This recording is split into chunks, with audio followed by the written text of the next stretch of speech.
নতুন বছরের প্রথম সকালে আধার পেরিয়ে মানবতার জয়গান শোনাবে ছায়ানট। সেই প্রস্তুতিতে মুখর ধানমন্ডির ছায়ানট ভবন। অন্যদিকে পহেলা বৈশাখের আরেক অনুষঙ্গ মঙ্গল শোভাযাত্রার প্রস্তুতি প্রায় 60% সম্পন্ন হয়েছে। এবারের মঙ্গল শোভাযাত্রার থিম নববর্ষের ঐক্যতান, ফ্যাসিবাদের অবসান। রাজধানীর বর্ষবরণের দুই বড় আয়োজনের প্রস্তুতির খবর এক করে জানাচ্ছেন পার্থ সঞ্জয়।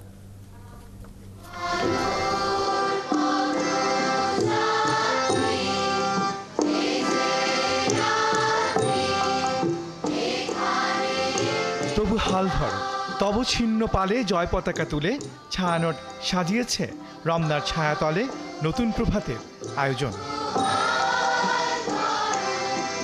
বরাবরের মতোই গান, পাঠ আর কথন মিলিয়ে প্রায় 150 শিল্পীর পরিবেশনায় ফুটে উঠবে মানুষের পাশে দাঁড়াবার এই প্রভাতী রৌদ্রস্নাত আয়োজন। আমরা একটি ক্রান্তিকাল পার করছি এবং সবসময়ের যত কলুষতা, যত অন্ধকার, সেটা ভেদ করে আমরা আলোর পথে এগিয়ে যেতে চাই। এবারের উপজীব্যতায় মানুষের কল্যাণে, মানবতার কল্যাণে আমরা বছরের প্রথম দিন একটা শপথ নেবার মতো আমাদের গানগুলো সাজিয়ে থাকি। ছায়ানট সভাপতি সঞ্জিদা খাতুনের প্রয়াণে এবারে সভাপতির কথন থাকবে নির্বাহী সভাপতি ডাক্তার সারোয়ার আলীর কণ্ঠে।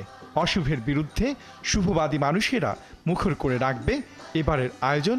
প্রত্যাশা ছায়ানটের আমাদের জনসমাগম নিশ্চিত করবে যে আমাদের এই অনুষ্ঠানটা তাদের যে প্রাণের একটা অনুষ্ঠান, এতদিন ধরে বটমূল ছড়িয়ে দেশে বিদেশে মানে গ্রামে গঞ্জে যে ছড়িয়ে পড়েছে, সেইটাকে স্তব্ধ করা এত সহজ নয়।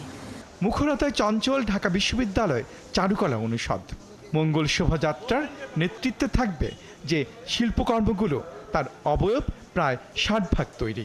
আমাদের 60% কাজ কমপ্লিট হয়েছে, হয়তো বা 20% কাজ আবার ছেলেমেয়েরা বাকিগুলো আসলে তখন আমরা এটা কমপ্লিট করে দেব। তুলির রং লাগছে সরাই, তৈরি মুখোশ আর রাজারানী। মগ্ন শিল্পীর হৃদয়ে আনন্দ, বৈশাখ এলো বলে। নতুন আরেকটা বছরকে আমরা স্বাগত জানাবো। পেছনের ভালো মন্দ, ভালোকে ভালো লাগার জায়গায় রেখে মন্দকে বাদ দিয়ে আমরা নতুন কিছু চাই। চমৎকার, আমাদের প্রস্তুতি খুব ভালো। আশা করছি খুব সুন্দর এবং শান্তিপূর্ণভাবে আমরা আমাদের এই বর্ষবরণের শোভাযাত্রা করতে পারবো। সপ্তাহ ঘুরলেই বর্ষবরণের আনন্দে মাতবে বাঙালি। পার্থ সঞ্জয়, 71, ঢাকা।